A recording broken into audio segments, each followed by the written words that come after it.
change of provenance. Throughout my life, you caught me a renegade.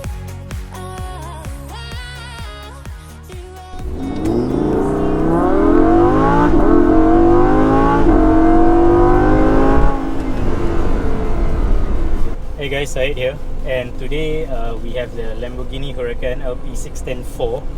Now I know in my previous video of the M2 competition I said next video will be of the Lamborghini Gallardo, but yeah, I will get to that soon, okay? But we're gonna talk about this Huracan first, okay? The Gallardo video will be up within the next few weeks. Now if you're like me and you see supercars around but you've always wondered what it's like to drive one of them, then this video is for you, because I'm gonna do my best to relay the experience of what it's like to drive a Lamborghini Huracan to you guys. So before we begin, let me break down the Lamborghini Huracan LP610-4 name for you first. What does it mean? So Huracan stands for hurricane in Spanish. LP stands for longitudinale position. Basically it refers to the engine position, which is mid-rear engine. 610 stands for the horsepower in this car, so it has about 610 horsepower. 4 stands for the drive, so this car has all-wheel drive. This Lamborghini Huracan comes with a 5.2 litre V10 engine, producing about 610 horsepower, of course. It does 0 to 100 in about 3.2 seconds. It has a 7-speed dual clutch transmission, so gear changes are actually quite smooth. And top speed of this car is about 325 kilometers per hour. So let's get to the point. What is this car like to drive? Okay, I'm gonna start with the steering wheel. The steering feel, it's actually not heavy. It's not as light as your 5 Series or your Toyota Camry or Toyota Altis, but it's about maybe kind of like your Subaru kind of. No, actually Subaru is heavier. This is somewhere between your Toyota and your Subaru kind of feel. That's the best way I can put it. Okay, it's not too light, nor is it too heavy, and this car is actually very easy to drive. You put it into Strada mode, which is street, you put it in auto, and it drives like your normal everyday car. It's very easy to drive. You don't even have to switch gears because it's auto, right? So all you have to do is, you know, just drive basically. Next, visibility on this car. For a supercar, I think it's not too bad. The front windshield is actually quite narrow, as you expect, but I have nothing to complain about. I can still see very well out of it. Same goes with the side windows here. It's quite big. The side mirrors are also, they are useful. They are very useful actually. The size is, they are not too big, but you can see a lot, and you can even see the back of the car from the side mirrors because the car is quite low. So when there's a car behind, even if you don't check your rear view mirror, you can still see the vehicle in your side mirrors, like your left and right side mirrors. Next, in the Huracan you have 3 driving modes. You have Strada, Sport and Corsa. Strada means street, so if like everyday driving, you put it in Strada. Sport mode is like an intermittent mode between Strada and Corsa. Corsa means race, so if you want the full Lamborghini experience, you put it into Corsa. I was just about to put it into Corsa, but there's a speed camera here, so yeah. And Dubai is a bit, I've heard it's quite sneaky. They are quite sneaky with where they put their speed cameras. So what I heard is that sometimes you see like old run-down cars left by the side of the road, but actually there's a speed camera inside. I'm not sure how true this is, but that's what I heard, so I'm not taking any chances. If you want to learn more about all the switches and buttons and how to switch gears and all that stuff, I have a video of that. I'll put the link somewhere here so you can check it out. So let's go back to the driving mode. So in Strada, right now I'm in Strada, and the car is actually very, yeah, like I mentioned, it's very easy to drive. It's so civilized. The only 2 things I noticed is that it's not very quiet. I think it's because the car is so low. The tires are quite low profile.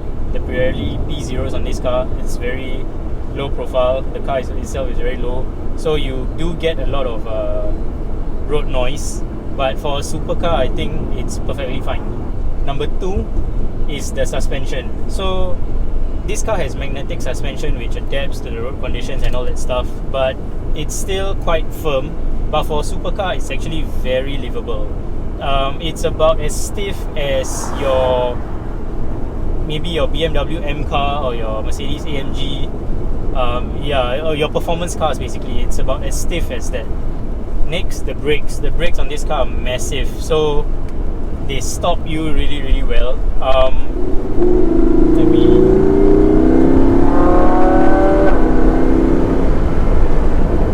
They have that very chunky kind of feel to it. You know how in some cars with 6-spot calipers, when you tap on the brake, you will jerk forward because the brakes are very sensitive. But in this car, you get a very kind of solid, chunky feel. You don't jerk forward, it stops you very gradually. But you can feel that the brakes are very strong.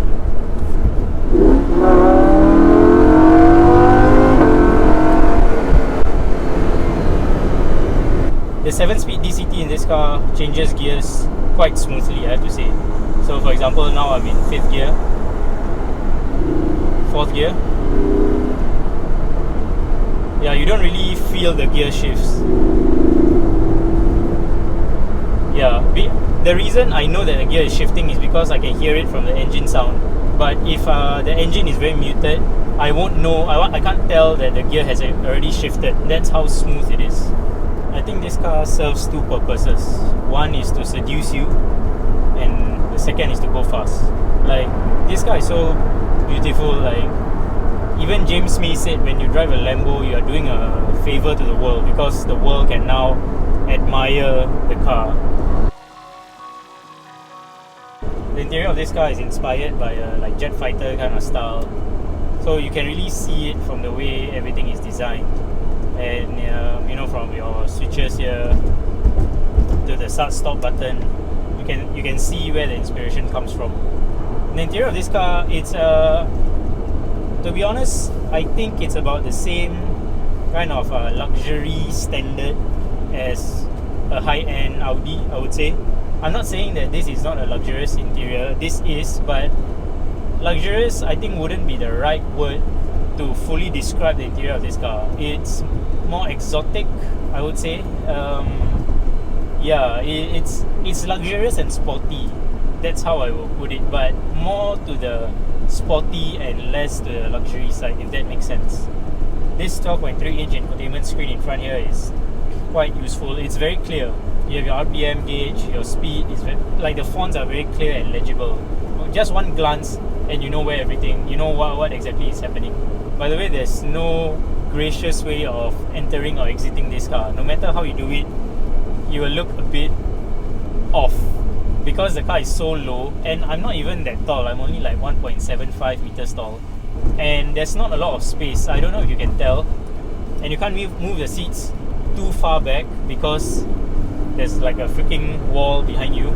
So people who are like above 1.8 maybe, I think it will be harder for them to get into this car. Stereo system in this car is, I would say, yeah, quite good. I don't know what stereo system it's using, but the best soundtrack in this car would definitely be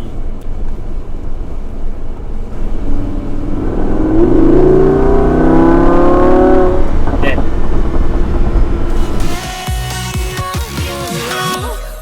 Practicality wise, this is a supercar, so I don't expect it to be practical, and it's not. Your side door bins are really small. I don't even know what they are for. I think you can fit like your shades or something. Yeah, you don't have a shades holder here, so you can fit your shades, I guess. You can't fit a bottle inside here. Same for the passenger side. Glove box is also quite small. There's no storage space here. You look at that, it's for you to keep like a cable or something. Yeah, it's practically useless, but you do get a cup holder here. Yeah, that's about it. Speaking of practicality, the boot in front is actually, you can fit like maybe 2 or 3 grocery bags, but that's about it. Then there's no other space for you to keep any other stuff in the car. To be honest, I don't really have much to say. It's a beautiful car, so I'll just let this montage do the talking so you can appreciate its beauty as well. I'm trying to pick myself up. I may be living alone, but I still believe in love. And although my flaws had dragged me down on the coldest night, I'm still kicking around. Then I saw you back before my time was shortened. No. So that brings us to the question, can you daily drive this car? yes, you can, but keep in mind that this car is like a baby. You have to really take care of it. What I mean by that is, for example, I want to go somewhere. I have to plan in advance. Like, is the parking easy? Like, is it will there be a big hump before I enter the car park? You know, if there is, I have to prepare. I have to lift up the nose of the car. Like here in Dubai, you have to take note. Are you gonna park the car on sand? Because if you are, then you have to drive really slowly.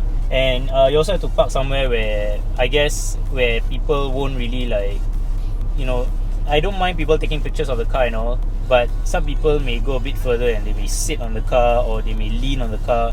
These are things you have to always be, it's always on your mind. So like you are not at ease in a way, but at least for me. Another one is when you see a hump, you always have to like drive really slowly because you don't want to scrape the car.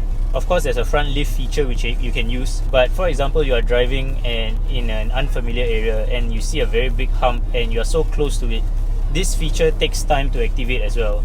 So it's like, and you can't go above, if I'm not wrong, you can't go above 40 kilometers per hour or this thing won't activate. So you know, you have to always keep in mind these kind of things. So you have to like think a bit more when you drive this car. So if you're okay with those things, like babying this car, you know, planning in advance where you want to go and all that stuff, then yeah, definitely I think you can daily drive this car. But the good thing about this car is that because it's a Lambo, you don't really get people like honking at you or high beaming at you. Even when you like make a mistake like driving too slow or you are in the wrong lane at the roundabout, people are more patient with you, I guess. This is something I noticed. Like I was driving very slowly over a hump. Actually, any hump I see, I will drive very slowly, like a grandma almost. And people are really patient. They were just like, you know, just wait behind me. Nobody horned at me. Nobody high beamed at me. But even when I was in the wrong lane, people didn't horn at me or whatsoever. So I guess that's like, you know, the benefit of having a Lambo, I guess. And bear in mind that Dubai is a city where the drivers aren't the nicest. They are quite aggressive and they don't really like sort of give chances to you. But with this car, you know, I didn't have that problem. So I hope you guys understand what I'm trying to say, and you get an idea of what it's like to get behind the wheels of one of these cars. So overall, what do I like or dislike about the car? There are two things I like about the car. Number one is the design, of course, and number two is the power and the ferocity of the car. That's something I really like. And last, I like the fact that it's actually quite easy to drive. Okay, actually that's something I like and I dislike at the same time, because it's so easy to drive, anyone can drive it, and that makes it a bit less exotic in my opinion. What I don't like about this car is I think just one thing, which is how difficult it is to get in. It is not too difficult for me, but it's something you have to, you know, when you get into a car, you don't really have to think, you just get into it. But in this car, you have to like, okay, how am I gonna, you know, position myself so that I can enter into the car gracefully. Unless you've entered this car a lot of times, there's no way to get into this, there's no way for you to get in and out of this car gracefully. So that's about it, guys. I hope you enjoyed this video. Do let me know what you think in the comments down below. Subscribe and I'll see you guys in the next video.